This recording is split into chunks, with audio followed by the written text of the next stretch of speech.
Hello friends, good evening and welcome to physics scholar. Myself Anu Kushwaha. Wave and oscillation unit का आज का हमारा ये लास्ट लेक्चर है, जिसमें हम Fourier analysis of triangular and square wave topic को डिस्कस करेंगे।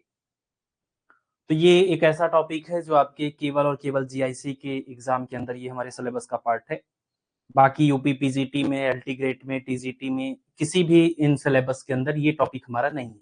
ठीक है, तो ये जीआईसी स्पेशल टॉपिक है। फोरियर एनालिसिस के अंदर हम स्क्वायर वेव और ट्रायंगुलर वेव के बारे में पढ़ने वाले हैं कि स्क्वायर वेव और ट्रायंगुलर वेव कौन कौन से सिंपल हार्मोनिक वेव के सुपरपोजिशन से बनते हैं। ठीक है, तो ये पूरा थियोरेटिकल पार्ट है हमारा। तो इसमें हम लोग क्या करने वाले हैं, पूरा पीपीटी के थ्रू पढ़ेंगे। तो सारी चीजें हमने पहले लिख रखी हैं, सिर्फ हम आपको वो एक्सप्लेन करेंगे। तो 1 घंटे से कम टाइम के अंदर ही हमारा ये टॉपिक कंप्लीट हो जाएगा।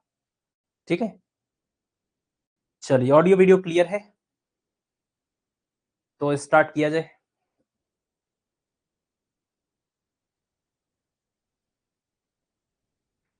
शुरू करें।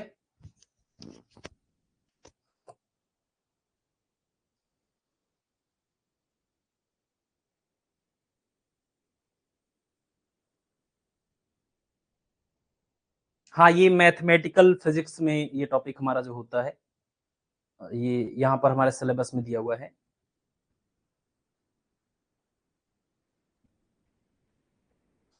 चलिए, तो स्टार्ट करते हैं।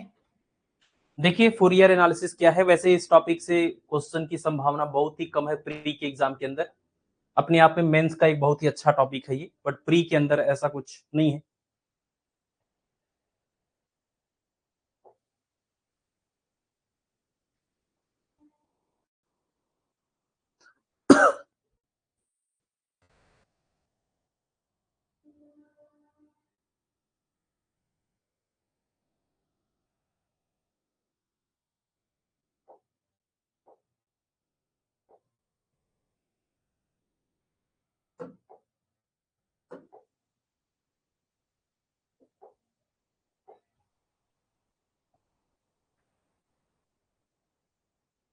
नहीं, ये टॉपिक जीआईसी स्पेशल टॉपिक है। ये एलटी ग्रेड और टीजीटी और पीजीटी इन सभी सिलेबस के अंदर ये टॉपिक नहीं है। सिर्फ और सिर्फ जीआईसी के लिए ये पढ़ना है। ठीक है, चलिए तो शुरू करते हैं। देखिए, फोरियर एनालिसिस। फोरियर एनालिसिस के अंदर हम क्या करने वाले हैं, कह रहे हैं कि सिंपल हार्मोनिक जो वाइब्रेशन होता है या सिंपल हार्मोनिक जो ऑसिलेशन होता है। अब ये सिंपल हार्मोनिक ऑसिलेशन या वाइब्रेशन क्या है, ये आप जानते हैं। आपने अच्छे से पूरे सिलेबस के अंदर इसको डिटेल में पढ़ा हुआ है। तो जो सिंपल हार्मोनिक ऑसिलेशन या सिंपल हार्मोनिक मोशन होता है, वो ऑसिलेशन का सबसे सिंपल फॉर्म है, सिंपलेस्ट फॉर्म है। जो ऑसिलेशन पॉसिबल होता है कि कोई पार्टिकल मीन पोजीशन से कहीं डिस्प्लेस होकर के जाए, फिर कभी मीन पोजीशन पर आए, ये जो प्रोसेस हो रहा है, इसका सबसे सिंपलेस्ट वर्जन होता है सिंपल हार्मोनिक मोशन, है ना। तो ये कह रहे हैं कि सिंपल हार्मोनिक मोशन अगर सिंपलेस्ट वाइब्रेशन होता है, तो अगर बहुत सारे सिंपल हार्मोनिक मोशन का सुपर पोजिशन कराया जाए, बहुत सारे सिंपल हार्मोनिक मोशन का, जैसे ये एक सिंपल हार्मोनिक मोशन के लिए आपने ग्राफ लिखा, पार्टिकल के ऑसिलेशन का आपने ग्राफ लिखा, साइन वेव है मान लीजिए। तो अगर ये है, ये सिंपल हार्मोनिक मोशन का आपका ग्राफ हो गया, और इसकी कुछ अपनी एक फ्रीक्वेंसी है। दूसरा सिंपल हार्मोनिक ले लीजिए, उसकी कुछ अलग फ्रीक्वेंसी है। एक और कोई सिंपल हार्मोनिक ले लीजिए, उसकी अलग फ्रीक्वेंसी है। अगर आप ऐसे बहुत सारे सिंपल हार्मोनिक वेव ले लेते हैं जिनकी अपनी अलग अलग फ्रीक्वेंसी है, अलग अलग टाइम पीरियड है, तो इन बहुत सारे सिंपल हार्मोनिक वाइब्रेशंस के सुपरपोजिशन से एक नया वेव बनता है, जिसका नेचर थोड़ा कॉम्प्लेक्स होता है।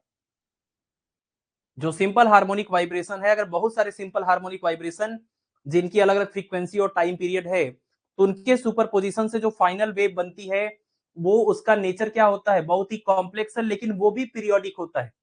जैसे सिंपल हार्मोनिक वाइब्रेशन पीरियोडिक होता है, ऐसे ये इनका सुपरपोजिशन होने के बाद जो रिजल्टेंट वेव आएगा, वो भी पीरियोडिक रिजल्ट ही दे रहा है। पीरियोडिक रिजल्ट का मतलब एक फिक्स्ड टाइम इंटरवल के बाद उसमें भी रिपीटेशन हो रहा है, लेकिन वो सिंपल हार्मोनिक नेचर का नहीं है कि पार्टिकल एक बार मीन पोजीशन से एक्सट्रीम पर जाएगा, फिर उसके बाद उतने ही टाइम बाद फिर मीन पर आएगा, फिर वापस से अपोजिट डायरेक्शन में एक्सट्रीम पर जाएगा, फिर वापस से मीन पर आएगा। एग्जैक्टली इस तरह का पैटर्न नहीं होगा। लेकिन पीरियोडिक वो भी होगा, है ना?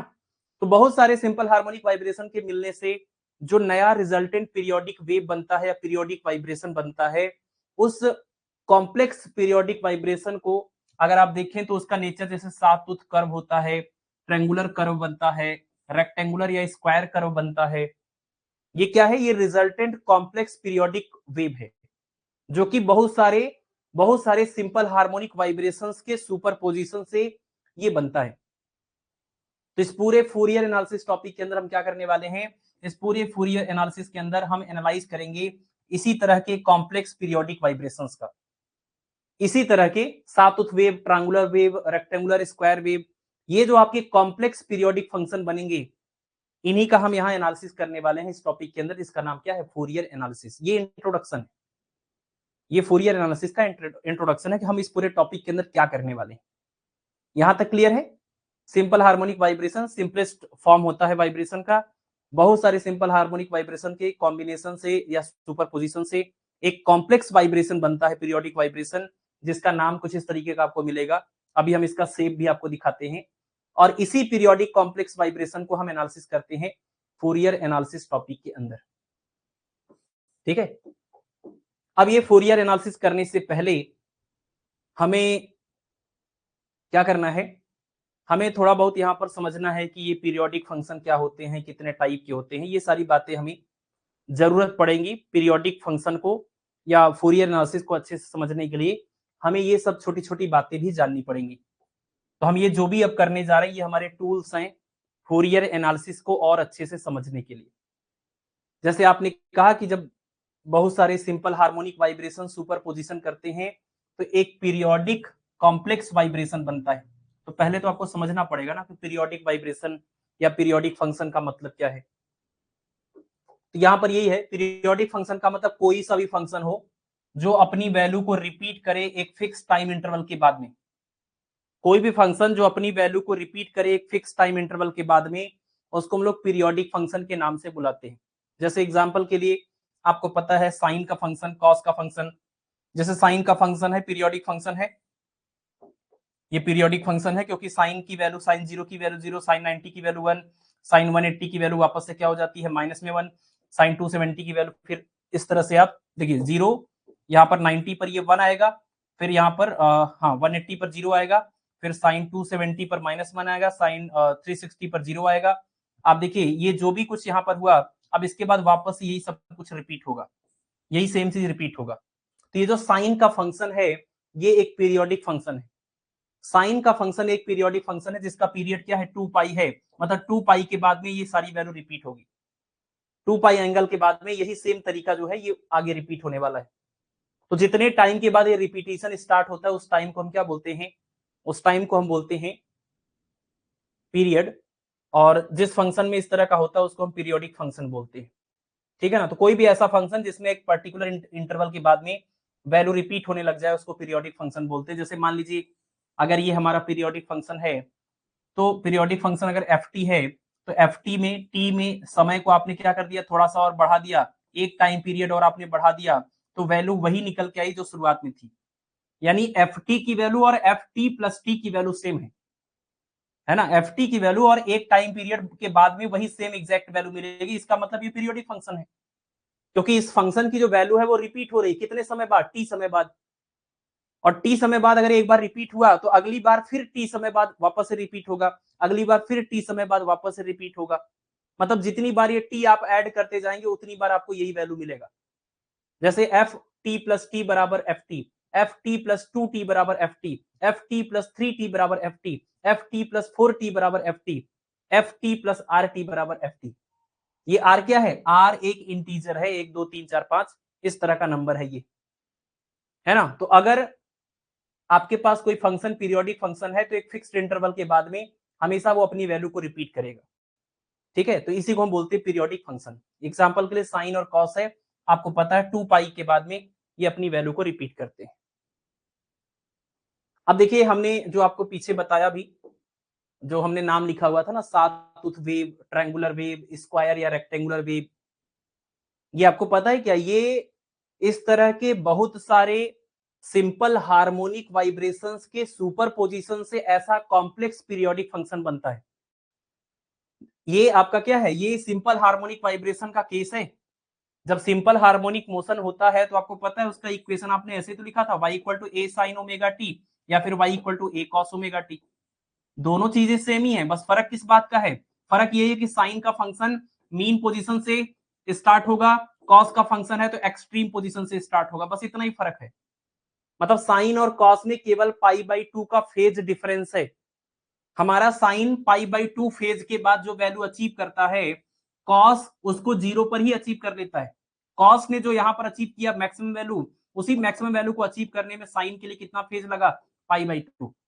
मतलब जो कॉस है वो साइन से π/2 फेज आगे आगे चलता है, लीड करता है। बाकी और कोई डिफरेंस नहीं है दोनों के पैटर्न में। तो जो सिंपल हार्मोनिक वाइब्रेशंस होते हैं उनको हम साइन या कॉस के फॉर्मेट में दिखाते हैं। यानी ये जो हमने आपको दिखाया है यही क्या है, ये है सिंपल हार्मोनिक वाइब्रेशंस के ग्राफ या सिंपल हार्मोनिक वेव। और ये जो सिंपल हार्मोनिक वेव हैं या सिंपल हार्मोनिक वाइब्रेशंस हैं, ऐसे बहुत सारे सिंपल हार्मोनिक वाइब्रेशंस जिनकी अपनी अलग अलग फ्रीक्वेंसीज हैं, उन सब के सुपरपोजिशन से जो रिजल्टेंट पीरियोडिक फंक्शन बनता है या वेव बनती है, इस टाइप की, इस टाइप की, इस टाइप की बन सकती है। यानी ये क्या है, ये है कॉम्प्लेक्स पीरियोडिक फंक्शन और ये है सिंपलेस्ट पीरियोडिक फंक्शन जिसका नाम है क्या, सिंपल हार्मोनिक फंक्शन या सिंपल हार्मोनिक वाइब्रेशन। तो वाइब्रेशन का ये सबसे सिंपलेस्ट फॉर्म है और ये कॉम्प्लेक्स फॉर्म है और ये जो केस बनता है इन लोगों के सुपरपोजिशन से बनता है। हमें आज की इस क्लास में फूरियर एनालिसिस में यही पढ़ना है कि आखिर ये सातुथ वेव या ट्रायंगुलर वेव या स्क्वायर वेव कैसे बना, कौन कौन सी फ्रीक्वेंसी वाले साइन वेव या कॉस वेव के सुपरपोजिशन से ये बना हुआ है, हमें यही डिकोड करना है, मतलब इसी को स्प्लिट करके देखना है। ठीक है ना। और हमारे सिलेबस में कौन कौन सा है, हमारे सिलेबस में ये ट्रायंगुलर और स्क्वायर वेव है, मतलब हमें इन दोनों के बारे में पढ़ना है। ये हमें नहीं पढ़ना है, ये हमारे सिलेबस में नहीं है, बट तरीका पैटर्न वही है। तो आपको समझ आ जाएगा कि क्या हम कर रहे हैं, किस तरीके से हम इसको एनालाइज करते हैं फूरियर एनालिसिस के अंदर। अच्छा, इस तरह के जो साइन या कॉस वाले फंक्शन होते हैं इनको हम साइनोसॉइडल पीरियोडिक फंक्शन बोलते हैं। और ये जो है ये भी सब पीरियोडिक फंक्शन है। आप देखिए ना, इसकी वैल्यू भी तो रिपीट हो रही है, यही आपका टाइम पीरियड टी है। एक टाइम पीरियड के बाद वापस से वही सेम चीज रिपीट हो रहा है जो पहले हो रहा था, उसके बाद फिर वापस से क्या होगा, फिर रिपीट होगा, फिर रिपीट होगा। यहाँ पर भी वही हो रहा है, एक टाइम पीरियड के बाद में यहाँ पर भी वैल्यू क्या हो रही है, देखिए रिपीट हो रही है। इसको आप सिंपल हार्मोनिक वाइब्रेशन तो नहीं बोल सकते, लेकिन पीरियोडिक फंक्शन तो बोल ही सकते हैं। ये भी पीरियोडिक है, ये भी पीरियोडिक है। ये भी देखिए एक टाइम पीरियड के बाद में रिपीट हो रहा है, यही सेम चीज रिपीट हो रहा है, इसमें भी वही सेम चीज रिपीट हो रहा है एक टाइम पीरियड के बाद में, उसके बाद यहाँ पर भी सब जगह रिपीट हो रहा है। लेकिन इस वाले को हम सिंपल हार्मोनिक वाइब्रेशन बोलेंगे और ये हमारा कॉम्प्लेक्स है, इनके अलग अलग नाम है, सातुथ वेव, ट्रायंगुलर वेव, स्क्वायर, इसकी स्क्वायर वेव को रेक्टेंगुलर वेव भी बोलते हैं। तो ये हमारे कॉम्प्लेक्स वाले वाइब्रेशन है और ये हमारे सिंपल हार्मोनिक वाइब्रेशन है। ठीक है। तो हमें यही समझना है कि कैसे कैसे किसके किसके कॉम्बिनेशन से ये सब हमारे पीरियोडिक कॉम्प्लेक्स वाइब्रेशंस बने हुए हैं। और उसके पहले एक छोटा सा टर्म है यहाँ पर, इवन फंक्शन, ऑड फंक्शन। कोई भी फंक्शन इवन फंक्शन तब बोला जाता है जब उस फंक्शन, अगर वो टी का फंक्शन है, जैसे एफ टी, एफ टी का मतलब function of T, function of T का मतलब जैसे साइन टी, कॉस टी, कुछ भी ऐसा लिख लीजिए, जिसमें भी टी आता हो तो ये हो जाएगा टी का क्या, फंक्शन। तो कोई भी फंक्शन अगर टाइम का फंक्शन है और टाइम का अगर फंक्शन है, टी का फंक्शन है, तो टी की जगह पर माइनस टी रखने पर अगर वही सेम वापस आ गया। अगर कोई ऐसा फंक्शन है जो टी का फंक्शन है और आप कह रहे हैं कि ये इवन फंक्शन है, तो इसकी खास बात यही होगी कि टी की जगह पर माइनस टी रखने पर भी आंसर वही आएगा जो पहले था। अगर ऐसा हो रहा है तो हमारा फंक्शन कौन सा है, हमारा फंक्शन इवन फंक्शन है। जैसे एग्जांपल यहाँ टी स्क्वायर है, तो टी स्क्वायर क्या है, T square is F T, this is the function of time T. ये टी का क्या है, फंक्शन है। तो अगर ये टी का फंक्शन है तो हम अगर टी की जगह पर माइनस ऑफ टी रखेंगे तो क्या निकलेगा, टी की जगह पर माइनस ऑफ टी रखेंगे तो यहाँ पर आएगा माइनस ऑफ टी, यहाँ पर स्क्वायर होगा। भाई जब टी था तो यहाँ टी लिखा था, यहाँ माइनस टी रखेंगे तो यहाँ माइनस टी आएगा। और माइनस टी का स्क्वायर करने पर क्या आएगा, प्लस में टी का स्क्वायर। और प्लस में टी का स्क्वायर क्या है, this is the function of T. आप बताइए जब फंक्शन ऑफ माइनस टी आपने निकाला वो वही आया जो फंक्शन ऑफ टी था, मतलब माइनस रखने से कोई फर्क नहीं पड़ा, माइनस टी का फंक्शन और टी का फंक्शन सेम ही होता है। तो ऐसा अगर हो रहा है कहीं पर तो वो इवन फंक्शन बोला जाएगा।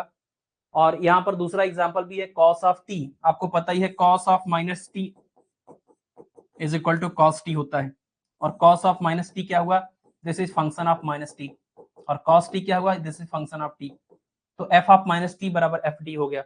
इसी तरह से आगे भी लिखा हुआ है cos T sine square T, cos में अब टी में माइनस टी रखेंगे तो वो माइनस गायब हो जाएगा, और साइन स्क्वायर टी है, यहाँ पर तो टी रखने पर आएगा लेकिन स्क्वायर है इसलिए स्क्वायर की वजह से प्लस हो जाएगा, यानी cos of minus T sine square minus t बराबर क्या आएगा, cos T sine square T. यहाँ भी माइनस रखने पर फाइनल रिजल्ट में वो गायब हो जाएगा, ये भी क्या है, इवन फंक्शन है। ठीक है, तो ऐसा फंक्शन जो इवन फंक्शन है वो इस कंडीशन को सेटिस्फाई करता है, और जो ऑड फंक्शन है उसमें क्या होता है, यही माइनस हमें यहाँ पर एक्स्ट्रा मिलने लग जाता है।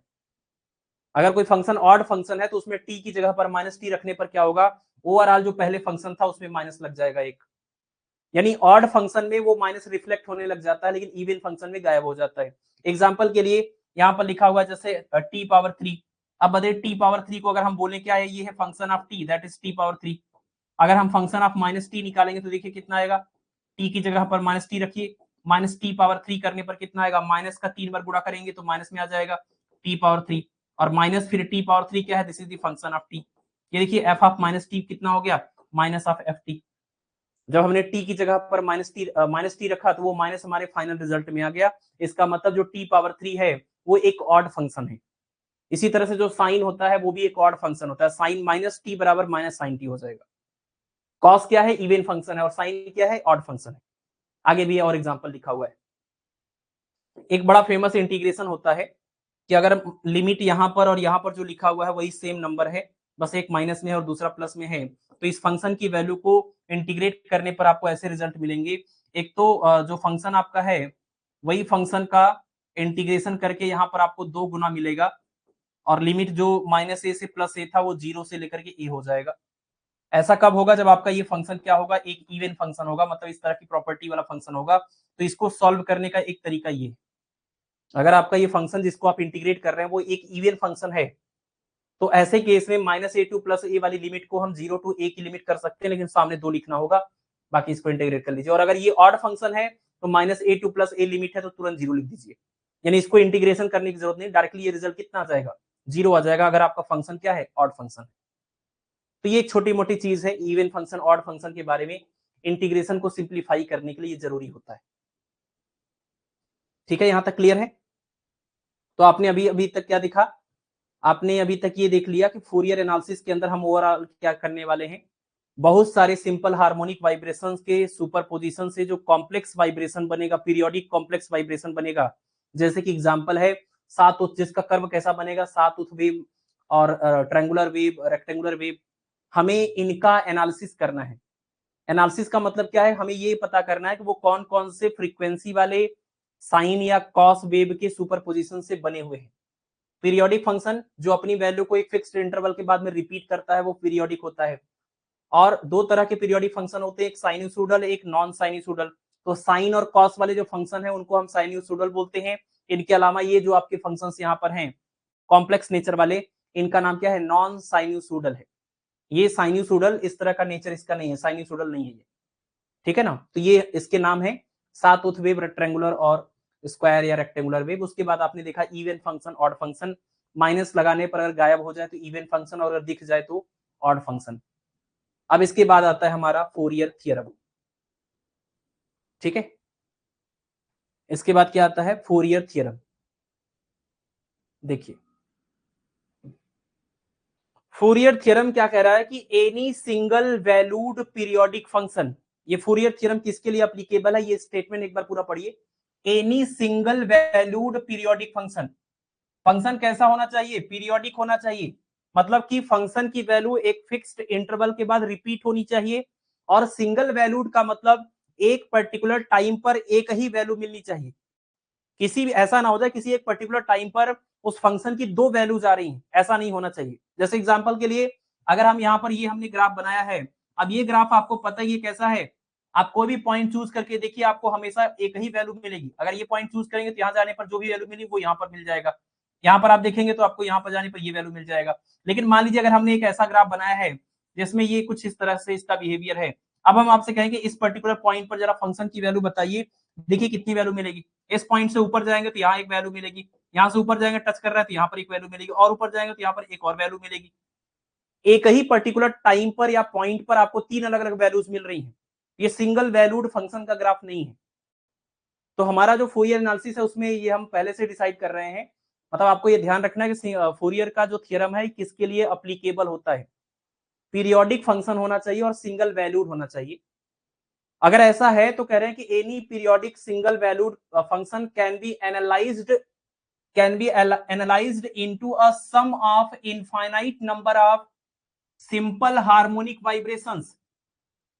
जो सिंगल वैल्यूड पीरियोडिक फंक्शन है उसको हम किसके फॉर्म में एनालाइज कर सकते हैं, या किसकी तरह उसको हम ट्रीट कर सकते हैं। ये मान करके ट्रीट कर सकते हैं कि ये बहुत सारे सिंपल हार्मोनिक वाइब्रेशंस के सुपरपोजिशन से बना होगा, और वो जो सिंपल हार्मोनिक वाइब्रेशंस हमने यूज किया है उनके समेशन की वजह से ये आया हुआ है। और सिंपल हार्मोनिक वाइब्रेशंस की फ्रीक्वेंसी कितनी होगी, जितनी हमारे इस कॉम्प्लेक्स पीरियोडिक फंक्शन की फ्रीक्वेंसी है उसी का इंटीग्रल मल्टीपल, उसी का इंटीग्रल मल्टीपल। ज्यादा अच्छा होगा आप इस डायग्राम के थ्रू समझिए। जैसे ये आपका क्या है, ये सब आपके हैं कॉम्प्लेक्स जो कंडीशन फोरियर एनालिसिस में जरूरी है, वो सारी कंडीशन यहाँ पर पूरी हो रही है। ये सब के सब सिंगल वैल्यूड फंक्शन है, और ये सब के सब पीरियोडिक भी हैं, एक फिक्स टाइम इंटरवल के बाद वैल्यू रिपीट भी कर रहे हैं। तो कोई भी सिंगल वैल्यूड पीरियोडिक फंक्शन को हम infinite number of simple harmonic vibrations के समेशन के फॉर्म में एनालाइज कर सकते हैं, और जिन सिंपल हार्मोनिक वाइब्रेशंस के सुपरपोजिशन से ये बने हैं उन सिंपल हार्मोनिक वाइब्रेशंस की फ्रीक्वेंसी कितनी होगी, हमारे इस कॉम्प्लेक्स वाइब्रेशंस की, इस कॉम्प्लेक्स पीरियोडिक फंक्शन की जितनी फ्रीक्वेंसी है उसी की फ्रीक्वेंसी के इंटीग्रल मल्टीपल वाली फ्रीक्वेंसी होगी। यानी अगर आप ऐसे इमेजिन करिए, हम अगर आपसे कहें कि चलिए इसकी फ्रीक्वेंसी कितनी है, इसकी फ्रीक्वेंसी है ओमेगा, तो ये आपका कैसे बना होगा अकॉर्डिंग टू फूरियर एनालिसिस, ये बहुत सारे साइन या कॉस वेव के सुपरपोजिशन से बना होगा। इमेजिन करिए कि बहुत सारे हम साइन वेव कॉस वेव आपको दिखा रहे हैं, मतलब हम सिंपल हार्मोनिक बहुत सारे वेव आपको दिखा रहे हैं। साइन भी हो सकता है, कॉस भी हो सकता है, बहुत सारे साइन बहुत सारे कॉस भी हो सकते हैं। तो मान लीजिए इसकी फ्रीक्वेंसी है ओमेगा है, इसकी है 3 ओमेगा है, इसकी आपकी मान लीजिए 5 ओमेगा है, इसकी यहाँ पर 2 ओमेगा है। ये साइन फंक्शन है, मान लीजिए ये कॉस फंक्शन है, ये साइन फंक्शन है, ये कॉस फंक्शन है। तो फूरियर थ्योरम कहता है कोई भी सिंगल वैल्यूड पीरियोडिक फंक्शन को infinite number of simple harmonic vibrations के समेशन के फॉर्म में एनालाइज कर सकते हैं, और इन इनफाइनाइट नंबर ऑफ जो सिंपल हार्मोनिक वाइब्रेशंस हैं उनकी फ्रीक्वेंसी कितनी होगी, तो हमारे इस कॉम्प्लेक्स पीरियोडिक फंक्शन की फ्रीक्वेंसी के इंटीग्रल मल्टीपल के ही फॉर्म में होगी। या तो उसका 1 गुना होगा, 2 गुना होगा, या 3 गुना, कुछ ऐसा होगा, उसका इंटीग्रल मल्टीपल ही आएगा। अगर इसकी फ्रीक्वेंसी ओमेगा है तो कभी इधर ओमेगा बाई 2 फ्रीक्वेंसी वाले के सुपर पोजिशन से ये नहीं मिल सकता है ना। ये बात हमारा फूरियर का थ्योरम कहता है। अगर आपको ये बातें समझ में आ रही है तो ये स्टेटमेंट रखने की जरूरत नहीं पड़ेगी, आप खुद से ही बना लेंगे। ठीक है, ये क्लियर हो जाएगा तो इसके बाद की चीजें आसान हो जाएंगी। तो यही कह रहे हैं कि कोई सिंगल वैल्यूड पीरियोडिक फंक्शन है, उसको हम मान के क्या वो ऐसा होता ही है, उसको हम एनालिसिस करेंगे तो हमें क्या मिलेगा, sum of infinite number of simple harmonic vibrations.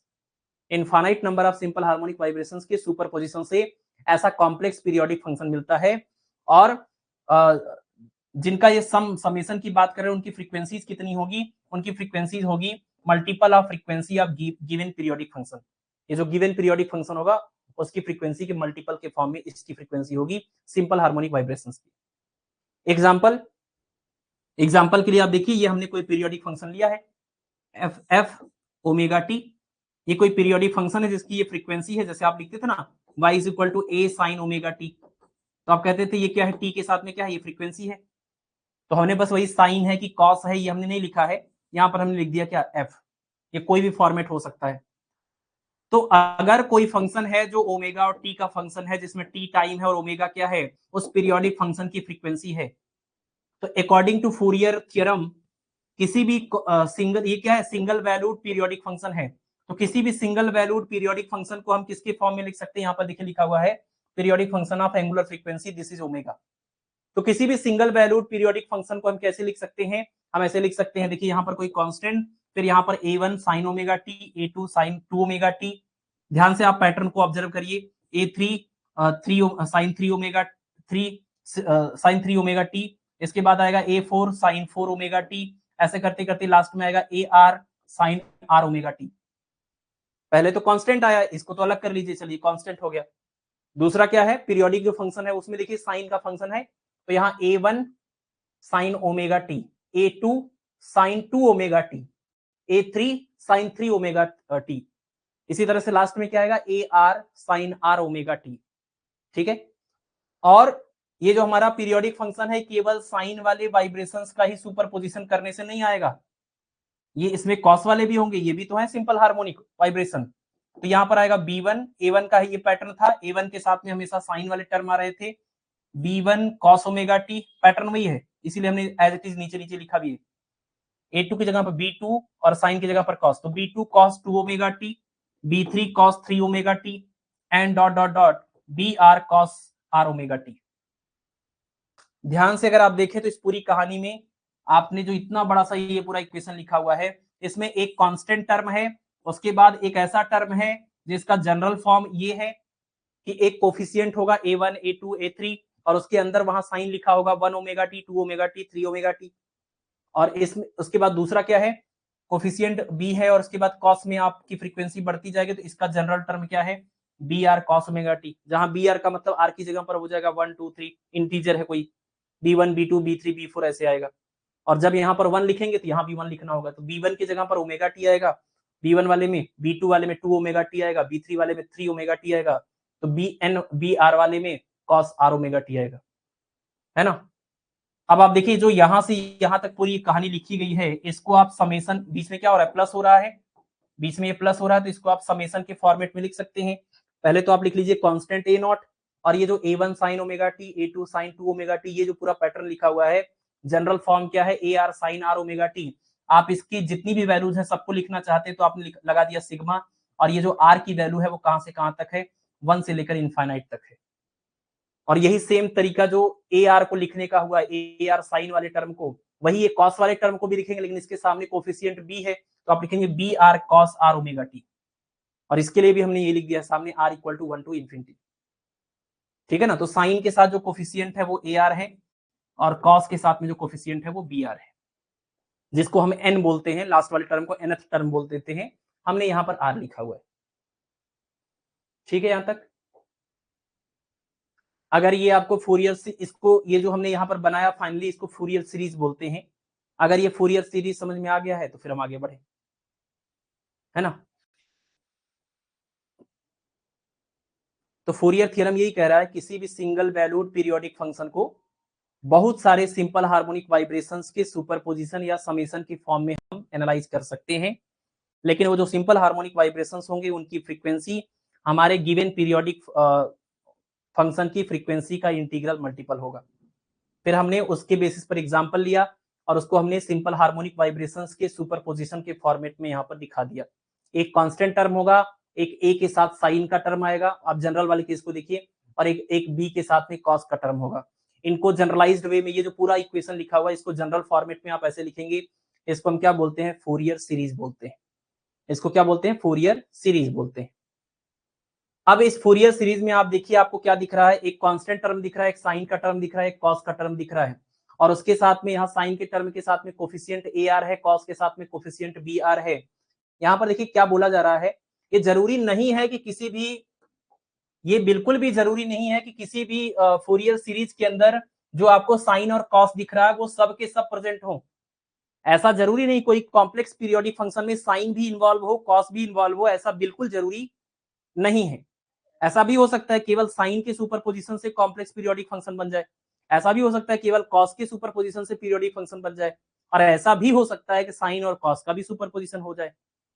तो बिल्कुल ये जरूरी नहीं है कि हर बार आपके किसी भी कॉम्प्लेक्स पीरियोडिक फंक्शन के बनाने के लिए हमारा जो सुपरपोजिशन होगा वो हमेशा साइन और कॉस दोनों का सुपरपोजिशन होगा।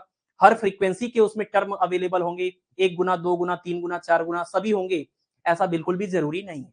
यानी हमने जो फूरियर सीरीज यहाँ पर बनाया है एक जनरल केस है, हो सकता है किसी के सुपरपोजिशन में हो सकता है ये वाला टर्म न रहा हो, फिर भी वो आपका कोई कॉम्प्लेक्स पीरियोडिक फंक्शन बना हो। ऐसा भी हो सकता है जिसमें ये वाले गायब रहे हो और उसके बाद कुछ बने, ये वाले गायब रहे हों, 3 ओमेगा फ्रीक्वेंसी वाले जो आपके वाइब्रेशंस हैं वो ना उसमें मिले हों, ऐसा भी हो सकता है। तो जरूरी नहीं कि हमारे फूरियर सीरीज के अंदर हमेशा ये साइन का, कॉस का और इसका हर एक कोफिशिएंट अवेलेबल हो, ये जरूरी नहीं है, यही बात यहाँ पर बोल रहे हैं। The total number of terms depends upon the form of curve which is being analysed. जिस तरह का कर्व होगा उतने नंबर ऑफ टर्म उसी हिसाब से मिलेंगे। और ये कितने टर्म अवेलेबल है ये पता करने के लिए आपको क्या पता करना होगा, साइन और कॉस के जो कोफिशिएंट हैं बी आर, ए आर और ये आपका ए नॉट। आप बताइए किसी भी फूरियर सीरीज में कितने टर्म है ये कौन डिसाइड करेगा, यही ए आर की वैल्यू डिसाइड करेगा। फॉर एग्जाम्पल आप मान लीजिए ए आर की वैल्यू 0 है तो ये तो पूरा खत्म ही हो गया, फिर तो नंबर ऑफ टर्म ये वाले पूरे गायब हो गए। अगर मान लीजिए बी आर भी 0 हो गया तो ये भी पूरे गायब हो गए, सिर्फ एक टर्म बचेगा। तो कितने नंबर ऑफ टर्म आपके फूरियर सीरीज के अंदर आएंगे, 1 आएगा, 2 आएगा, 3 आएगा। इसमें भी आप इसको ओपन करेंगे तो आप देख ही रहे हैं ये इनफाइनाइट तक जा रहा है। इसको भी ओपन करेंगे तो ये भी यहाँ पूरा इनफाइनाइट जा रहा है। तो हमने कंप्रेस करके यहाँ पर लिखा हुआ सिग्मा के फॉर्म में। तो किसी भी फूरियर सीरीज के अंदर कितने नंबर ऑफ टर्म्स मिलेंगे वो डिपेंड करेगा उसके कोफिशिएंट के ऊपर, क्योंकि कोफिशिएंट 0 होने पर फिर वो टर्म गायब हो जाएगा, है ना। तो यही बात यहां पर बोल रहे हैं कि किसी भी फूरियर सीरीज के अंदर कितने टर्म अवेलेबल होंगे ये डिसाइड होता है coefficient a naught, A R, B r से। और यही ए नॉट, ए आर और बी आर को पता करके हम फूरियर सीरीज जब निकालते हैं तो इसी प्रोसेस का नाम क्या है, फूरियर एनालिसिस या हार्मोनिक एनालिसिस। कोई भी कॉम्प्लेक्स पीरियोडिक फंक्शन कितने number of simple harmonic vibrations के सुपरपोजिशन से बना हुआ है, वो कौन कौन सी फ्रीक्वेंसीज अवेलेबल है, अगर ये पता करना है तो हमें नंबर ऑफ टर्म पता करना होगा। और नंबर ऑफ टर्म पता करने के लिए हमें उसके कोफिशिएंट पता करने होंगे। तो ये कोफिशिएंट पता करने का जो प्रोसेस है इसी प्रोसेस का नाम क्या है, फूरियर एनालिसिस। और हमें फूरियर एनालिसिस करना है किसका, ट्रायंगुलर वेव का और स्क्वायर वेव का। यानी हमें ये पता करना है कि ट्रायंगुलर वेव में कौन कौन सी फ्रीक्वेंसी मिली हुई थी, ये पता करेंगे। और उसके लिए हमें ट्रायंगुलर वेव के अंदर ये तीनों कोफिशिएंट पता करने होंगे। स्क्वायर या रेक्टेंगुलर वेव के अंदर वो कौन कौन से सिंपल हार्मोनिक वाइब्रेशंस के सुपरपोजिशन से बने थे, तो वो पता करने के लिए भी हमें स्क्वायर वेव का फूरियर सीरीज पता करना होगा। फूरियर सीरीज के अंदर ए नॉट, ए आर और बी आर पता करना होगा। ठीक है, तो ये हमारा मेन काम है फूरियर एनालिसिस करने के लिए। अभी तक जितनी भी चीजें हमने यहाँ पर करी हैं ये सारा कुछ करने का मेन पर्पस क्या था, इसी फूरियर एनालिसिस को समझना। तो हमने पीछे फूरियर थ्योरम पढ़ा, even function, odd function, sinusoidal, non sinusoidal, जितनी भी बातें पीछे करी हैं उसमें हमारा पर्पस ये था कि हम फूरियर एनालिसिस को कर सकें, है ना। और अब हम यहाँ पर देखिए फूरियर एनालिसिस ही करेंगे, बट उस फूरियर एनालिसिस को करने के लिए हमें फिर ये कांस्टेंट पता होने चाहिए, A naught, A R, B R. Fourier analysis करना है तो हमें ये तीनों कोफिशिएंट चाहिए, ए नॉट चाहिए, ए आर चाहिए और बी आर चाहिए। ठीक है, तो ये ए नॉट, ए आर और बी आर के आप डायरेक्टली ये फार्मूले याद कर सकते हैं, लेकिन हमने शॉर्ट में यहाँ पर लिखा हुआ है कि कैसे ये फार्मूला आया हुआ है ना, कैसे ये फार्मूला आया है वो भी आप समझ सकते हैं। बाकी आप डायरेक्टली ये याद रखें, ज्यादा बेटर होगा आपके लिए। जैसे आपको अगर ये तीनों कोफिशिएंट कांस्टेंट निकालने हैं, जैसे ए नॉट निकालना है, ए आर निकालना है, बी आर निकालना है, तो जरा देखिए हमारे पास जो फूरियर सीरीज था वो आपने देखा क्या था, y is equal to a naught plus a one sine omega t plus a two sine two omega t, last में था a are sine r omega t, है ना, a are sine r omega t. ये आपको पता है कि हमारे पास क्या था, ये हमारे पास था फूरियर सीरीज। अगर हम अपने पूरे फूरियर सीरीज के अंदर क्या करें, दोनों साइड इसको हम इंटीग्रेट कर दें विद रिस्पेक्ट टू टी और लिमिट लेने फ्रॉम 0 टू टी, इसलिए हमने कलर को चेंज करके लिखा हुआ है। यानी जो ग्रीन कलर है वो हमारा पहले का क्या है, फूरियर सीरीज है। ये ग्रीन कलर क्या है, पहले का हमारा फूरियर सीरीज है। उस फूरियर सीरीज को हमने टाइम के रिस्पेक्ट में इंटीग्रेट किया है और उसकी लिमिट हमने रखी है 0 टू टी। अगर आप ऐसा करेंगे तो आपको ए नॉट की वैल्यू मिलेगी। और कैसे मिलेगी आप देखिए, जैसे ही आपने इसको इंटीग्रेट किया, ये जितने भी साइन वाले फंक्शन है, कॉस वाले फंक्शन है, देखिए लिमिट हमने लिया है from 0 to t. 0 to t का मतलब एक साइकिल, और एक साइकिल में साइन के या कॉस के फंक्शन का इंटीग्रेशन होता है 0। आप इसको सॉल्व करके देखिए, इसको इंटीग्रेट करिए और इसकी लिमिट रखिए तो 0 आएगा। एक साइकिल में साइन या कॉस के फंक्शन का इंटीग्रेशन 0 होता है। तो ये सभी टर्म जिसमें साइन कॉस आया सब 0 हो जाएंगे। सिर्फ यही एक टर्म है जो ए नॉट अकेले था, उसको हम इंटीग्रेट कर रहे हैं विद रिस्पेक्ट टू टाइम, तो ए नॉट बाहर जाएगा, टाइम के रिस्पेक्ट में डिफरेंशिएट करेंगे तो टी आएगा, उस टी की जगह पर upper limit minus lower limit करेंगे तो कैपिटल टी आएगा। यानी यहाँ पर हमें कुल मिलाकर क्या मिलेगा, ए नॉट इंटू में कैपिटल टी, और ये कैपिटल टी को आप इस साइड ले जाकर के डिवाइड कर दें, क्योंकि इस साइड का बाकी सब टर्म जीरो हो गया, यहाँ पर हमने लिखा भी है, सिर्फ ये बचेगा और ये बचेगा इधर से, और यही जो हमने इंटीग्रेट किया ए नॉट टी, ये टी जाके डिवाइड करेगा, तो ए नॉट बराबर क्या मिलेगा, 1/t 0 to t y dt। ये फार्मूला है कांस्टेंट ए नॉट को पता करने का, ठीक है ना। ये हमारा फार्मूला है कांस्टेंट ए नॉट को कैलकुलेट करने का। जो भी हमें पीरियोडिक फंक्शन दिया जाएगा, उस पीरियोडिक फंक्शन को आप यहां पर रख देंगे, तो उसके बाद इंटीग्रेट करने के बाद हमें कांस्टेंट ए नॉट मिलेगा। ये ए नॉट क्या है आप समझ रहे हैं, फोरियर सीरीज के अंदर जो पहला कांस्टेंट आता है ये वही ए नॉट है। पहले ए नॉट आता है, फिर A1 sin ओमेगा टी, फिर A2 sin 2 ओमेगा टी, ऐसे चलता है, और फिर प्लस में लास्ट में आता है B1 cos omega T, B2 cos 2 omega t, ये पैटर्न चलता है। तो ए नॉट की वैल्यू आपको ऐसे मिलेगी। और सेम इसी तरीके से आप ए आर अगर निकालना चाहते हैं, अब ये ए आर क्या है, ए आर वो कोफिशियंट है जो साइन वाले टर्म के साथ मल्टीप्लाई हो रहा था। तो लास्ट टर्म की अगर बात करें, तो लास्ट में आपने क्या लिखा था, लास्ट में मतलब बीच में कहीं पर आपने लिखा था ए आर का मतलब, अगर आर आर एथ टर्म की बात करें, तो आर एथ टर्म क्या था आपका, a are sine r omega t, यही तो था। आप जब फोरियर सीरीज लिख रहे थे तो ये यही था ना, y is equal to a naught plus a one sine omega t plus a two sine 2 omega t, फिर आगे आया था a are sine r omega t, फिर कॉस वाले आए थे B1 cos omega t plus B2 cos 2 omega t, last में आया था BR cos R omega t, यहाँ पर R रहेगा cos R ओमेगा टी। तो ये जो आपका फोरियर सीरीज था, उस फोरियर सीरीज में हमने क्या किया है, यहाँ हमने लिख दिया है multiplying both side of the Fourier series by sine r omega t. हमारे पास जो फोरियर सीरीज था उसको हमने साइन आर ओमेगा टी से मल्टीप्लाई किया, और साइन आर ओमेगा टी से ही क्यों मल्टीप्लाई किया, क्योंकि हमें ये ए आर की वैल्यू निकालनी है, और ये ए आर की वैल्यू तभी आएगी जब इसके साथ पहले से साइन आर ओमेगा टी है। अगर आप इससे मल्टीप्लाई नहीं करेंगे कि ये साइन का फंक्शन रहेगा, तो एक साइकिल में पूरा जीरो हो जाएगा, फिर हमें ये कोफिशिएंट नहीं मिल पाएगा। अगर हमको ये कोफिशिएंट ए आर निकालना है, तो हमें जरूरी है कि ये टर्म जीरो ना हो पाए, और ये जीरो से बचाने के लिए पहले से साइन का फंक्शन था, इसी साइन के फंक्शन का स्क्वायर हो जाए। तो साइन के स्क्वायर या कॉस के स्क्वायर के फंक्शन का एक साइकिल में इंटीग्रेशन जीरो नहीं होता, 1/2 होता है।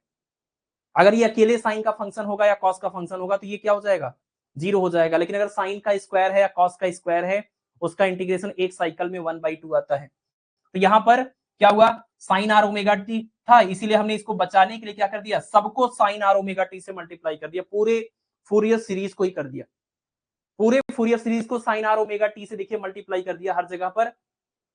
और करने के बाद फिर वही काम किया जो पीछे हमने किया था, कि टाइम के रिस्पेक्ट में इसको इंटीग्रेट कर दिया, लिमिट फ्रॉम 0 to t, मतलब एक साइकिल के लिए इंटीग्रेट कर दिया इसको। पहले हमने साइन आर ओमेगा टी से मल्टीप्लाई किया, फिर एक साइकिल के लिए सबको इंटीग्रेट कर दिया। अब आप देखिए, सिर्फ इसी टर्म को छोड़ करके, इसी में जिसमें साइन का स्क्वायर बन गया, इसको छोड़ करके बाकी हर जगह पर क्या होगा, देखिए यहाँ पर क्या है, ये साइन ओमेगा टी अलग है, ये साइन आर ओमेगा टी अलग है, इसको आप साइन का स्क्वायर नहीं बना पाएंगे। स्क्वायर तो तब होगा जब ये दोनों की ये क्या होगा, फ्रीक्वेंसी सेम होगी। तो जब आप इसका इंटीग्रेशन निकालेंगे, इसका इंटीग्रेशन निकालेंगे, इसका इंटीग्रेशन निकालेंगे, हर एक टर्म का इंटीग्रेशन जीरो हो जाएगा, सिर्फ ये वाला इधर का टर्म बचेगा, और इस साइड से हमारा ये वाला टर्म बचेगा, जिसमें sine square are omega t बन जाएगा। तो हमने यही लिखा हुआ है यहाँ पर, देखिए लास्ट में ये पूरा टर्म यहाँ वाला एज इट इज लिख दिया हमने, और इधर से सबको जीरो कर दिया है, सिर्फ ये छोड़ करके A are sine R square omega T, sine square are omega T, और sine square are omega T का इंटीग्रेशन करने पर लास्ट में क्या बनेगा, ये आएगा आपका 1/2, 1/2 में फिर आप यहाँ पर लिमिट रखेंगे तो t माइनस में 0, तो t/2 उधर से आएगा, 1/2 मल्टीप्लाई करेंगे तो t/2 बन जाएगा। t/2 इंटू में ए आर बराबर ये पूरा टर्म है, और ये t/2 इधर जाएगा तो 2 जाएगा मल्टीप्लाई में, t जाएगा डिवाइड में, यानी इस पूरे फंक्शन के सामने ये पूरा फंक्शन देखिए लिखा हुआ है y sine r omega t, इधर y पहले से ही था, और साइन आर ओमेगा टी से हमने मल्टीप्लाई किया है, तो y और sine r omega t d t, और ये जो आपका t/2 था वो इधर जाएगा, 2 में t बन जाएगा, तो हमने लिखा 2 में t, और फिर क्या बचा, सिर्फ ए आर। ए आर की वैल्यू आ जाएगी 2 में t, limit from 0 to t y sine r omega t d t. ये y क्या है, ये वही पीरियोडिक कॉम्प्लेक्स पीरियोडिक फंक्शन है जिसका हम फोरियर सीरीज बनाना चाहते हैं, वो ये पीरियोडिक फंक्शन है, और ये हमारा है, ये ए आर क्या है, ए आर जो है वो साइन वाले टर्म का कोफिशिएंट है। फोरियर सीरीज के अंदर जितने भी साइन वाले टर्म आते थे उसमें आता था A1 A2 A3, ये वही A1 A2 A3 का जनरलाइज्ड फॉर्म है, यानी साइन वाले टर्म का कोफिशिएंट है ये, जिसको हम फूरियर कोफिशिएंट कह सकते हैं। ठीक है, ये भी फार्मूला हो गया। इसके बाद जो हमारा अगला है बी आर। अगर आपको बी आर निकालना है तो बी आर को निकालने का भी बिल्कुल वही तरीका होगा जो हमने ए आर को निकालने के लिए किया था। ए आर को निकालने के लिए हमने क्या किया था, ए आर का जो कोफिशिएंट था sine r omega t, a r के साथ जो नंबर जो फंक्शन मल्टीप्लाई हो रहा था साइन आर ओमेगा टी, तो उसको बचाने के लिए हमने साइन आर ओमेगा टी से मल्टीप्लाई किया, तो साइन आर स्क्वायर, साइन का स्क्वायर हो गया। ऐसे ही अगर आपको बी आर निकालना है तो बी आर के जो कोफिशिएंट से मल्टीप्लाई कर लीजिए। और हमारे फूरियर सीरीज के अंदर बी आर के साथ क्या प्रोडक्ट हो रहा था, ए वाले में साइन होता है, बी वाले में कॉस होता है। तो बी आर का कोफिशिएंट क्या था, cos r omega t. Cos r omega t ये हमारे बी आर का कोफिशिएंट था, और हमने अलग से मल्टीप्लाई भी किया है b r omega t, cos b r omega t को, तो दोनों मल्टीप्लाई होकर के ये देखिए स्क्वायर हो गया। बाकी सब में क्या होगा, जैसे ए वाले में क्या था, ए वाले में पहले साइन था, ए नॉट में तो कुछ नहीं था, तो ए नॉट में ये आ गया। ए वन में क्या था, ये वाला साइन था, फिर हमने कॉस के साथ मल्टीप्लाई कर दिया, और लास्ट वाले में a are sine r omega t था, इसमें भी कॉस से मल्टीप्लाई कर दिया। और इधर तो सब कॉस वाले थे, लेकिन कॉस ओमेगा टी में कॉस आर ओमेगा टी, दूसरे वाले में भी cos r omega t, last वाले में भी कॉस आर ओमेगा टी। तो इसमें तो पहले से था cos r omega t Fourier series में, तो इसलिए मल्टीप्लाई होकर के स्क्वायर बन गया। अब ये सब जीरो हो जाएंगे, सब के सब यहाँ पर क्या हो जाएंगे, सबको इंटीग्रेट करिए पूरा जीरो हो जाएगा। अब जैसे आपको ये जो साइन का फंक्शन है, ये कॉस का फंक्शन है, इसका भी इंटीग्रेशन करने पर टोटल क्या आएगा, एक साइकिल में ये जीरो हो जाएगा। तो ये सब के सब जीरो हो जाएंगे, सिर्फ इधर का ये टर्म बचेगा, और इधर का ये जो कॉस के स्क्वायर वाला टर्म है सिर्फ ये बचेगा, बाकी सब जीरो हो जाएंगे। तो हमने ये लिख दिया है, इस पूरे पार्ट को यहाँ पर लिख दिया, उस वाले पार्ट को भी लिख दिया, और बाकी सबों को क्या लिख दिया, जीरो। तो यहाँ पर क्या मिल गया, cos square omega r omega T का इंटीग्रेशन करेंगे तो यहाँ पर आएगा 1/2, लिमिट रखेंगे तो t/2, बिल्कुल पिछली बार की तरह। यहाँ पर y cos r omega t है, यहाँ पर जो t/2 आएगा उसका मल्टीप्लाई करेगा, t डिवाइड करेगा, तो बी आर की वैल्यू कितनी आएगी, 2/t इंटीग्रेशन में y cos r omega t dt। और ये जो भी कुछ आ गया ये क्या है, बी आर है। यानी बी आर जो कि कॉस के साथ रहता था, उसके इंटीग्रेशन फार्मूले में भी कॉस ही आएगा, और ए आर जिसके फूरियर सीरीज में साइन होता था, इसके इस फार्मूले में भी क्या आएगा, साइन ही आएगा, क्योंकि जिसके साथ जो कोफिशिएंट था उसी से मल्टीप्लाई करके हमने इंटीग्रेट किया था। जैसे ए आर के साथ में साइन आर ओमेगा टी था, तो उसी से मल्टीप्लाई किया था, तो वही यहाँ पर आपको मिलने वाला है। बी आर वाले में कॉस आर ओमेगा टी था, उसी से मल्टीप्लाई करके इंटीग्रेट कर दिया है। तो ये तीन आपको कोफिशिएंट मिल गए। फूरियर सीरीज के अंदर ए नॉट कैसे निकलेगा, ए आर कैसे निकलेगा, और बी आर कैसे निकलेगा, ये आपके लिए सबसे ज्यादा जरूरी चीजें हैं। हमने इसके पहले जो भी कुछ पढ़ा है, ये फूरियर सीरीज के पहले हमने जो भी कुछ पढ़ा है वो सिर्फ इसको समझने के लिए एक इंट्रोडक्शन था। मेन तो हमारा यही से सिलेबस की अगर बात करें, यहीं से शुरुआत हुई कहानी, फूरियर सीरीज है ये। और इसी फूरियर सीरीज के अंदर ए नॉट, ए आर और बी आर जो कांस्टेंट आ रहे हैं उनको हमें जानना जरूरी है। उसका एज अ फार्मूला आप इसको याद रखिए, ए नॉट का फार्मूला, ए आर का फार्मूला और बी आर का फार्मूला। ठीक है ना, ये ए नॉट, ए आर और बी आर किस लिए जरूरी है, ताकि आप अपना फूरियर सीरीज बना सके, ताकि आप अपने फूरियर सीरीज को बना सकें। ठीक है,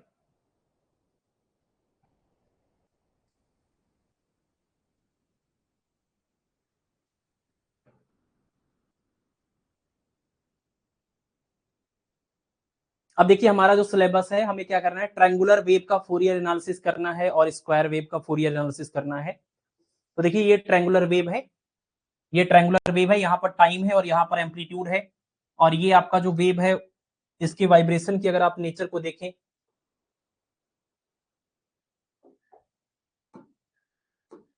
ये जो ट्रायंगुलर वेव है इसके वाइब्रेशन के नेचर को आप देखिए, यहाँ पर देखिए 0 से ये एम्पलीट्यूड हुआ मैक्सिमम, और फिर उसके बाद में आ गया 0, और ये एक टाइम पीरियड टी हो गया। अब इसके बाद फिर क्या होगा, सेम चीज यही रिपीट होगी। इसी को हम क्या बोलते हैं, ट्रायंगुलर वेव।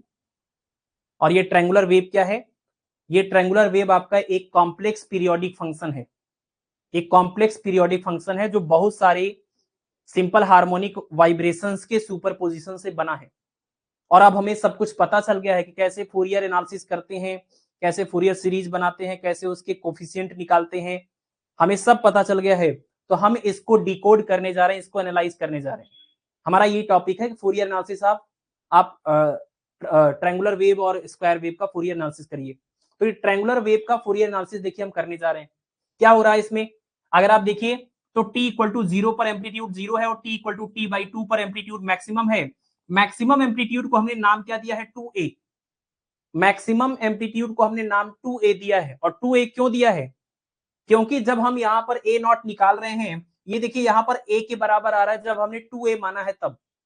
अगर हम इसको पहले से इसको नाम दे देते a, तो a नॉट की वैल्यू उसकी आधी आती, 2a का आधा a आया है, अगर a लेते तो a/2 आता। और इससे प्रॉब्लम ये होती कि हमारा जो फूरियर सीरीज बनता उसमें हर जगह पर जहां जहां जरूरत पड़ेगी, जहां जहां a आ रहा है, यहाँ पर अभी 2a मानने पर जहां जहां a आ रहा है, अगर हम पहले से a मानते तो हर बार a/2 आता, और वो a/2 बार बार रखते तो अपान में 2 हमेशा लिखना पड़ता। इससे बचने के लिए हमने क्या कर दिया है, पहले से 2a नाम दे दिया है कि इसका एम्पलीट्यूड ही 2a है, ताकि आधा करने पर सिंपल सा क्या हो जाए, a। बिल्कुल वैसे ही जैसे इलेक्ट्रिक डाइपोल में हम बात करते हैं, -q चार्ज है +q चार्ज है, बीच के डिस्टेंस को हम 2l ले लेते हैं, क्योंकि हमें पता है हर बार इसके मिड पॉइंट से डिस्टेंस मेजर करना है, तो ये डिस्टेंस अब आसान हो जाएगा। अगर पूरा 2l है तो ये आधा डिस्टेंस क्या हो जाएगा, सिंपल सा l। और अगर आप पहले से इसके नाम को लेंथ l बोल देते तो हर बार आपको ये l/2 लिखना होता, और ये बार बार 2 आपको डिस्टर्ब करेगा। ठीक है, इससे सिर्फ यही तो जानना है ना कि टोटल लेंथ का आधा, तो हम पहले 2l नाम देते हैं, उसका आधा क्या हो जाएगा, सिंपल सा l। तो वो चीज के लिए यहाँ पर क्या किया गया है, इस ट्रायंगुलर वेव का जो एम्पलीट्यूड है उसको 2a माना गया है। तो देखिए आपको इस ट्रायंगुलर वेव के अंदर ये चीज तो दिख रहा होगा, y की वैल्यू 0 है, कब, जब t बराबर 0 है, और उसके आगे जाएंगे तो कैपिटल T, मतलब एक टाइम पीरियड के बाद में भी क्या हो रहा है, रिपीटिशन जब स्टार्ट होगा तो वापस से वैल्यू क्या हो जाएगी, 0। और t इक्वल टू t/2 पर वैल्यू कितनी है, y की मैक्सिमम है, आधे टाइम पीरियड पर जो वैल्यू है वो मैक्सिमम 2a के बराबर है। अब देखिए 0 से लेकर के t/2 तक जो आपका ये फंक्शन है, ट्रायंगुलर वेव का जो ये एम्पलीट्यूड जिस तरीके से बदल रहा है, इसके बदलने का तरीका अलग है, पॉजिटिव स्लोप है। और t/2 से लेकर t तक के इसके बदलने का जो तरीका है वो अलग है, यहाँ पर निगेटिव स्लोप है, क्योंकि थीटा जो है एंगल 90 से ज्यादा है। तो इस ट्रायंगुलर वेव को, एक कंप्लीट ट्रायंगुलर वेव को अगर आपको समझना है, तो 0 से लेकर के t/2 तक इसका वेरिएशन अलग है, और t/2 से लेकर t तक का वेरिएशन अलग है, इधर बढ़ रहा है इधर घट रहा है। तो 0 से लेकर t/2 तक के लिए हम इसका इक्वेशन निकालेंगे। इसका जो डिस्प्लेसमेंट हो रहा है ये क्या है, ये एक्सिस आपका डिस्प्लेसमेंट y को दिखा रहा है। तो किसी भी समय पर अगर आपको डिस्प्लेसमेंट निकालना है 0 से लेकर t/2 तक, उसका ये इक्वेशन निकल के आएगा। ये आप निकाल सकते हैं, हमने डेरिवेशन के पूरे पार्ट को, क्योंकि ये बहुत लंबी फिर कहानी है अपने आप में। जैसे ये आपको निकालना है तो आप कुछ नहीं करेंगे, कोई भी एक पॉइंट चूज करके यहाँ से नीचे आएंगे, और ये वाले ट्रायंगल को और ये वाले बड़े ट्रायंगल को कंपेयर करेंगे, दोनों सिमिलर ट्रायंगल हो जाएंगे, तो करस्पॉन्डिंग साइड का रेशियो ले लेंगे। करस्पॉन्डिंग साइड मतलब छोटे ट्रायंगल का ये साइड, बड़े ट्रायंगल का ये साइड, छोटे ट्रायंगल का ये साइड, बड़े ट्रायंगल का ये साइड, डिवाइड करके सॉल्व करने पर ये रिजल्ट आता है ना। तो कुल मिलाकर के हमने ओ से लेकर के यहाँ तक का ये जो पूरा है, इनिशियल केस है 0 से t/2 टाइम का, इसका हमने डिस्प्लेसमेंट का ये इक्वेशन बना लिया, और t/2 से t तक का जैसे डिस्प्लेसमेंट बदल रहा है उसका हमने ये इक्वेशन बना लिया। यानी ट्रायंगुलर वेव को कंप्लीट एक्सप्लेन करने के लिए आपको पहले आधे साइकिल में ये इस्तेमाल करना होगा इक्वेशन, और अगले आधे साइकिल में ये, है ना। तो आप जरा देखिए इसका, अगर आपको a नॉट निकालना है तो कैसे निकलेगा। ट्रायंगुलर वेव का फोरियर सीरीज बनाना है तो हमें कोफिशिएंट पता करने होंगे, A naught, A R, B R. A naught का फार्मूला आपने पीछे देख लिया, ये फार्मूला आप इसको रट लीजिए एकदम, 1/t और फंक्शन और y dt और लिमिट फ्रॉम 0 टू t, और ये y क्या है। अब आप देखिए, आप 0 से लेकर t तक पूरे एक साइकिल के लिए इसको इंटीग्रेट करना चाहते हैं, और आपका जो कर्व है वो पूरे एक साइकिल में एक जैसा तो है नहीं, तो पहले आधे साइकिल में अलग वेरिएशन है, अगले आधे साइकिल में अलग वेरिएशन है, तो इंटीग्रेशन एक ही बार में नहीं हो पाएगा, इंटीग्रेशन को भी स्प्लिट होना पड़ेगा। तो हमने 1/t को यहीं पर रखा, और जो 0 से लेकर t तक का इंटीग्रेशन हो रहा था उसको 0 से लेकर t/2 तक करा, फिर उसके बाद t/2 से लेकर t तक करा। अभी इसमें जो ये y होगा वो ये वाला रखेंगे, इसमें जो y होगा वो ये वाला रखेंगे, क्योंकि ये वाला y 0 से लेकर t/2 तक ये वैलिड है, और t/2 से लेकर के t तक ये वाला वैलिड है फंक्शन। तो ये वाले y को यहाँ रख करके इसको इंटीग्रेट करिए, ये वाले y को यहाँ रख करके इसको इंटीग्रेट करिए, पूरा इंटीग्रेट करने के बाद फाइनल रिजल्ट कितना आएगा, a के बराबर। लिमिट वगैरह रखने के बाद में फाइनली कितना आएगा, ए नॉट बराबर ए। मतलब ट्रायंगुलर वेव के ट्रायंगुलर वेव के फोरियर सीरीज के अंदर जो पहला कांस्टेंट टर्म ए नॉट आता था, वो ए नॉट कितना आएगा, इसके एम्पलीट्यूड के आधे के बराबर। ठीक है, इसके एम्पलीट्यूड के आधे के बराबर। अब क्या निकालेंगे, अब निकालेंगे ए आर, ए नॉट के बाद क्या निकालेंगे, ए आर निकालेंगे।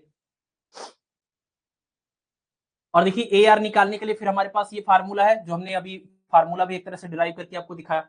ए आर का फार्मूला क्या होता है, 2 अपान में t, 0 to t y sine r omega t d t.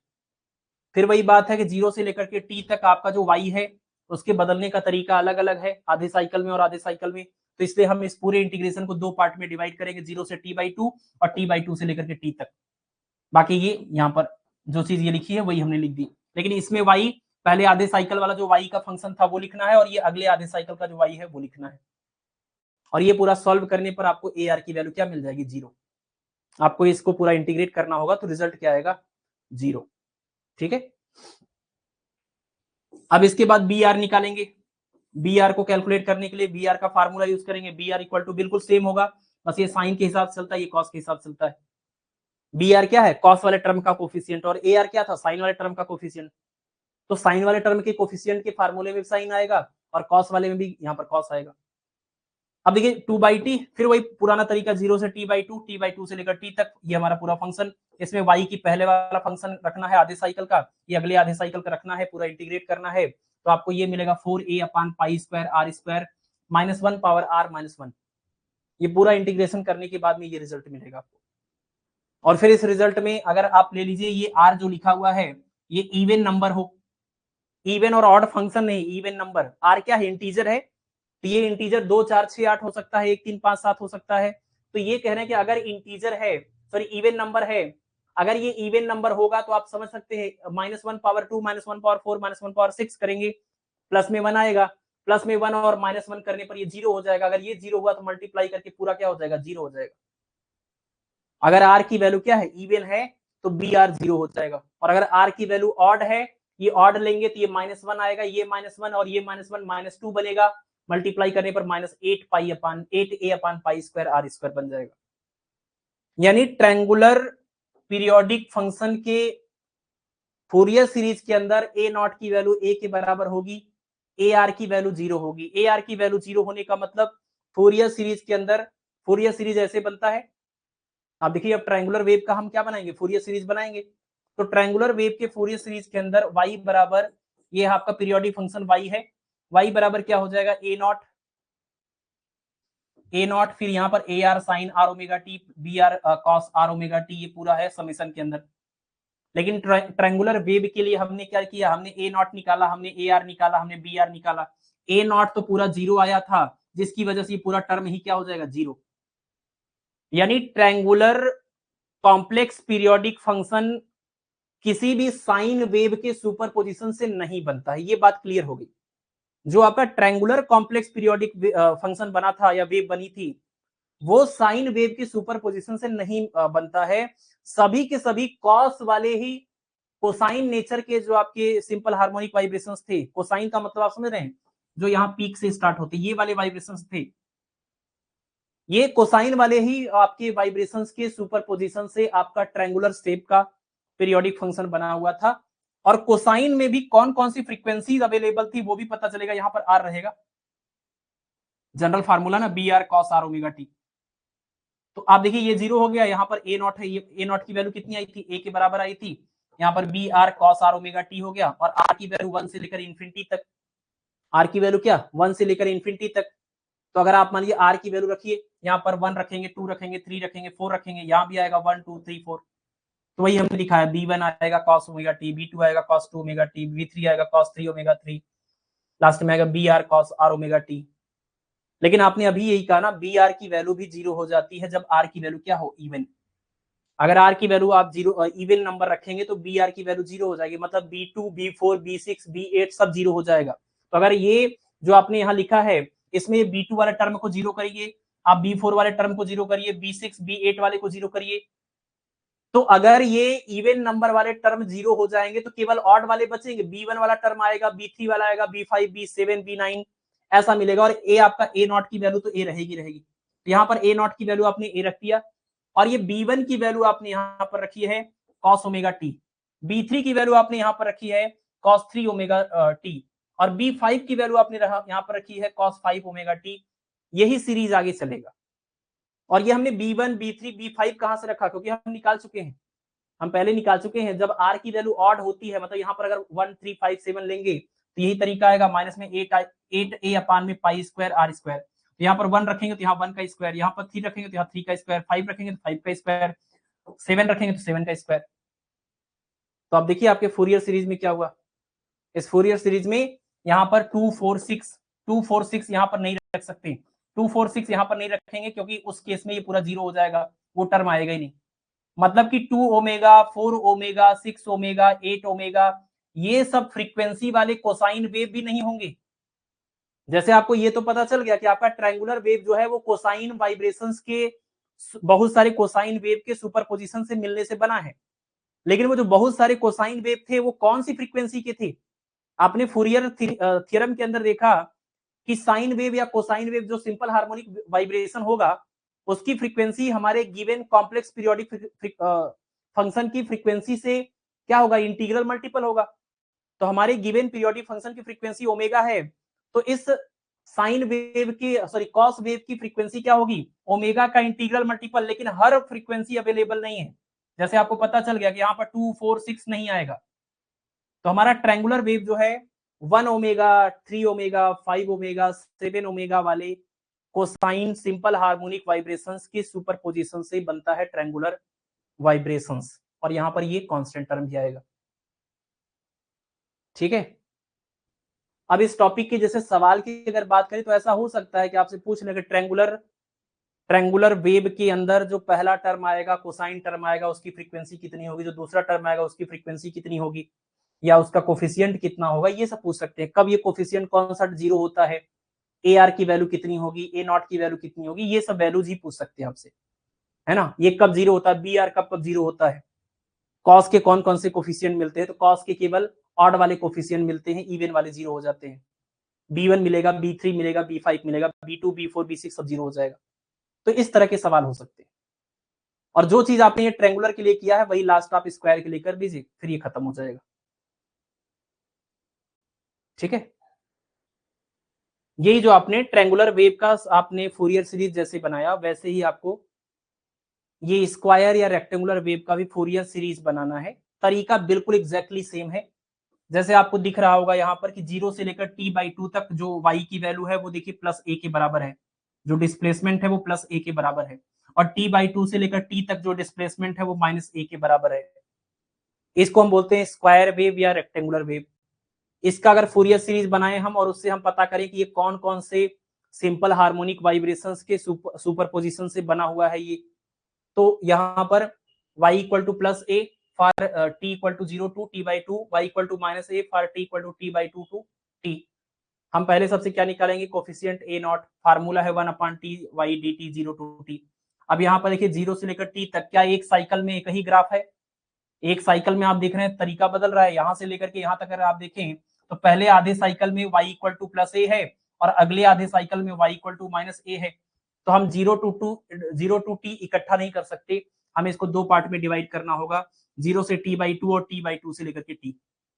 और 0 से लेकर t तक के y की वैल्यू कितनी रखेंगे, प्लस में a, और t/2 से लेकर t वाले में y की वैल्यू कितनी रखेंगे, माइनस में a।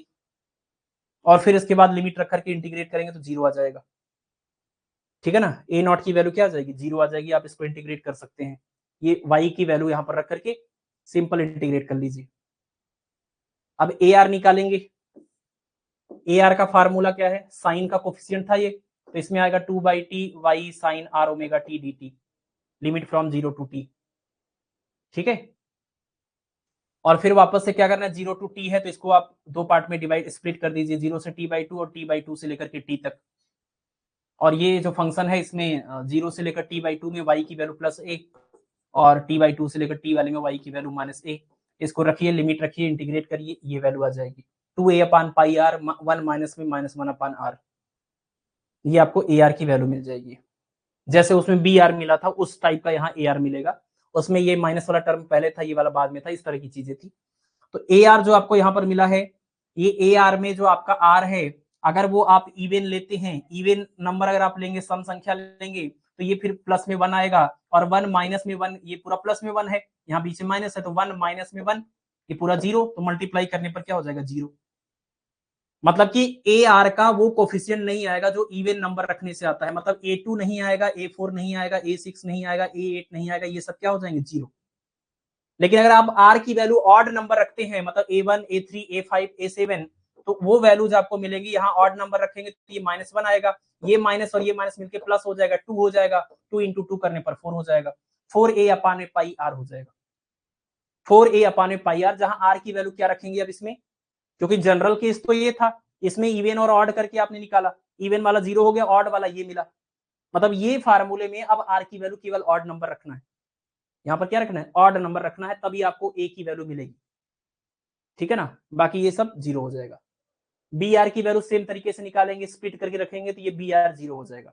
मतलब कि स्क्वायर वेव के केस में आपका ए नॉट भी 0 है और बी आर भी 0 है। बी आर 0 का मतलब जो कॉस वाले फूरियर सीरीज में जो कॉस वाले टर्म आते हैं वो बिल्कुल नहीं आएंगे, और ये आपका कांस्टेंट टर्म जो आता था ए नॉट शुरुआत में वो भी नहीं आएगा, ठीक है ना। आपका केवल आएगा साइन का टर्म, और साइन के टर्म में भी जो ऑड वाले जो इवन वाले कोफिशिएंट है साइन के वो नहीं मिलेंगे, मतलब साइन के सामने कभी A2, A6, A4 ऐसा नहीं मिलेगा, साइन के सामने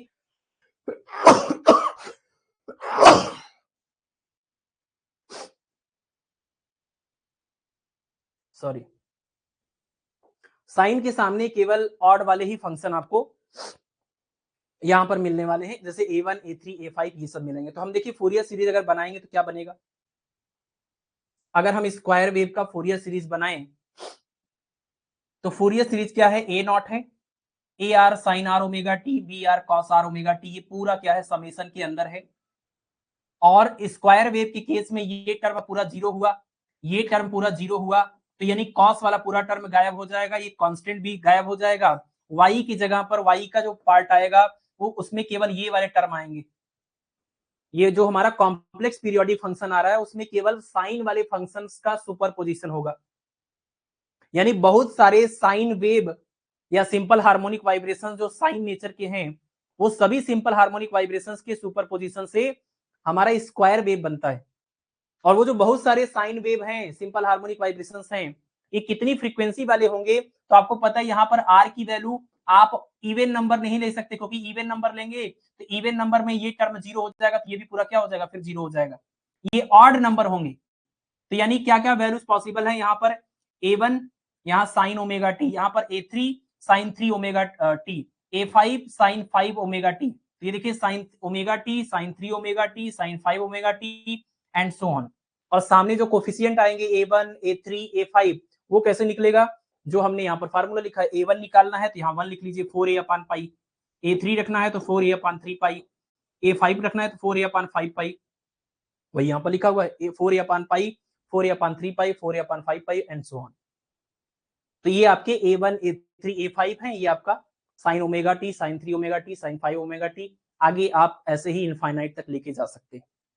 इसका मतलब जो आपका स्क्वायर वेव है वो ओमेगा, 3 ओमेगा, 5 ओमेगा, 7 ओमेगा, इन सभी फ्रीक्वेंसी वाले सिंपल हार्मोनिक साइन वेव के सुपरपोजिशन से आपका स्क्वायर वेव बनता है, ठीक है। और अगर आप यहाँ पर जैसे फ्रीक्वेंसीज की रेशियो की बात करें, कौन कौन सी फ्रीक्वेंसी वाले साइन वाइब्रेशंस के सुपरपोजिशन से ये बना हुआ है, तो यहाँ पर ओमेगा है, यहाँ 3 ओमेगा है, यहाँ 5 ओमेगा, तो फ्रीक्वेंसीज का रेशियो क्या है 1, 3, 5, 7। और रही बात एम्पलीट्यूड की, तो ये A1 की वैल्यू, ये A3 की वैल्यू, ये A5 की वैल्यू, इन एम्पलीट्यूड्स में अगर आप रेशियो देखें तो 4a अपान 5 है, यहाँ 1 है, 4a अपान पाई है, यहाँ पर 3 है, यानी 1 रेशियो 1/3 रेशियो 1/5 रेशियो 1/7, ये तरीका यहाँ पर किसका चलेगा, एम्पलीट्यूड का चलेगा, ठीक है। तो इस तरीके से हमें समझ आता है कि हमारा जो स्क्वायर वेव है, हमारा जो ट्रायंगुलर वेव है, ये क्या है, एक कॉम्प्लेक्स पीरियोडिक फंक्शन है। और ये कॉम्प्लेक्स पीरियोडिक फंक्शन कौन से सिंपल हार्मोनिक वाइब्रेशंस के सुपरपोजिशन से बना हुआ है, कितनी फ्रीक्वेंसी वाले उसमें वाइब्रेशंस अवेलेबल थे, तो ये इसके फोरियर सीरीज से समझ आ रहा है। इस पूरी प्रोसेस का नाम जो हमने यहाँ पर पढ़ा कि हमने फोरियर सीरीज बनाया, उस सीरीज के अंदर हमने A naught, A R, B R निकाला, उससे हमें ये फाइनल रिजल्ट मिला, ये जो कर रहे हैं यही है फोरियर एनालिसिस। इसी प्रोसेस का नाम क्या है, फोरियर एनालिसिस। और हमें ये फोरियर एनालिसिस किसका करना था, हमें स्क्वायर वेव का करना था और ट्रायंगुलर वेव का करना था। बाकी सातुथ वेव का भी और हाफ वेव रेक्टिफायर से जो आउटपुट मिलता है उसका भी ये सब टॉपिक्स होते हैं, लेकिन हमें पढ़ना नहीं था वो, इसलिए हमने उसको स्किप कर दिया है। ठीक है?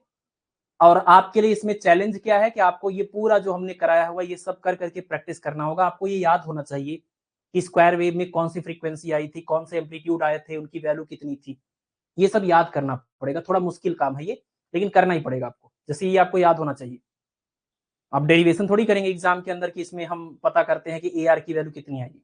आप डायरेक्टली याद करिए कि स्क्वायर वेव के अंदर A नॉट और B not A not B R 0 था, और जो AR था वो AR का जनरल फार्मूला ये आया था, जो भी इवन नंबर में 0 हो गया था, ऑड नंबर में ये बन गया था।